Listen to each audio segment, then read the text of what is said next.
লাখ লাখ ছেলে দাঁড়িয়ে একটা পর্দার সামনে দাঁড়িয়ে আছে, গোল কখন হবে এই জন্য। দেখছেন না, মিডিয়া এগুলো প্রমোট করছে না? বাচ্চারা এমন যে কত সুখে আছে আমরা, তাই না? কি সুখ আমাদের। খেলা হচ্ছে, আমরা গোল গোল চিল্লাচ্ছি, খেলছে কোন টিম, সেই টিম আমাকেও চিনে না, আমার দেশের নামও জানে কিনা বলবো হয় না।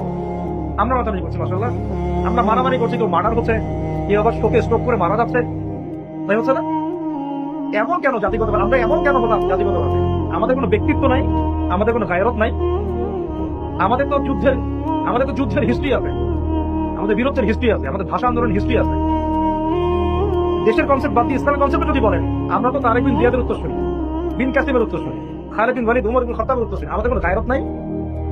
পশ্চিমারা একটা কিছু লঞ্চ করবে, সবাই নাচানাচি করবে, আমরা সেখানে গা ফাঁসিয়ে দিব। কিছু কিছু মুসলিম কান্ট্রি ওগুলোতে জয়েন হবে, আমরা মনে করবো এটা হালাল হয়ে গেল।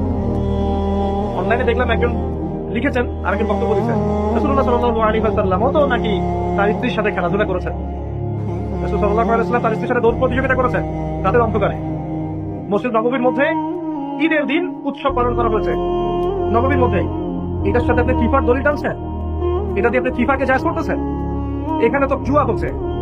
এর মধ্য দিয়ে যে সারা বিশ্বে কোটি কোটি যুবক তাদের হায়াত নষ্ট করছে, তাদের যৌবন নষ্ট করছে, তাদের রাতের ঘুম ইবাদত নষ্ট করছে, হ্যাঁ, আপসে ক্রন্দন লিপ্ত হচ্ছে, বিধর্মীদের কালচার ফলো করছে, ওদের ফ্ল্যাগ টাঙাচ্ছে। আমার দেশের মধ্যে, স্বাধীন সার্বভৌম রাষ্ট্রের মধ্যে অন্য একটা রাষ্ট্রের পতাকা তুলবো কেন? আমার গায়ক নাই? ওরা কি তাদের দেশে আমার পতাকা তোলে কিনা? আমাদের ব্যক্তিত্ব কথা চলে গেল। এগুলোকে আমরা টেকনিক্যালি আবার মিডিয়াতে জায়েজ করার চেষ্টা করছি, যে নবী সাল্লাল্লাহু আলাইহি ওয়াসাল্লাম তো দৌড় প্রতিযোগিতা করেছেন, হ্যাঁ, তারপরে মসজিদ নববীর মধ্যেও তো এরকম খেলাধুলা হয়েছে। এগুলো ছিল চিত্ত বিনোদনমূলক। যদি আমি একা একা সকালবেলা উঠে ফজরের নামাজের পরে এই মাঠটাকে 10 রাউন্ড দেই, এটা আমার জায়েজ না যায়? জায়েজ।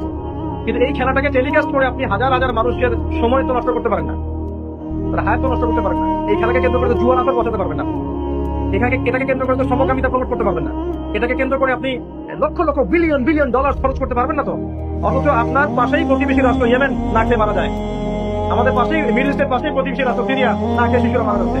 প্রতিবেশী না খেয়ে থাকে, আমি পেট ভরে খাই, আমি মুমিন নাকি? প্রতিবেশী না খেয়ে থাকে, আমি পেট ভরে খাই, আমি কি মুমিন নাকি? আর সারা বিশ্ব এই দিকে মানুষকে ফোকাস করে রেখেছে, বিশ্বের একটা অংশ এই দিকে ফোকাস করে রেখে তাদের এজেন্ডাগুলো ঠিকই বাস্তবায়ন করছে না। যে সময়ে উম্মাহর ইকোনমিক অবস্থা ভালো না, সামরিক অবস্থায় তাদের মুখোপেক্ষী হয়ে থাকতে হচ্ছে, যে সময় আমাদের ভিতরে পলিটিক্যাল বিরোধগুলো দেখা যাচ্ছে, আমরা ইউনাইটেড হতে পারছি না, যে সময় যুব সমাজরা মাদকে আসক্ত হয়ে আছে, পর্নোগ্রাফিতে আসক্ত হয়ে আছে, দিনের ইলম তারা অর্জন করছে না, নামাজ ঠিক মতো করছে না, কুরআন তেলাওয়াত করা শিখছে না, যে সময়ে ইভেন আলেম ওলামাদের মধ্যে ঐক্য দেখা যাচ্ছে না, যে সময়ের মধ্যে আমরা পরিবারগুলোর ভাঙন দেখতে পাচ্ছি, আমাদের পরবর্তী প্রজন্ম কোন পরিবেশে বড় হবে সেই নিশ্চয় দিতে পারি না, যে পরিবেশে একটা 5 বছরের ছোট্ট বাচ্চা আয়াতকে কেটে টুকরা টুকরা করে ফেলা হয়, এখানে আমরা বসে বসে রং তামাশা দেখতে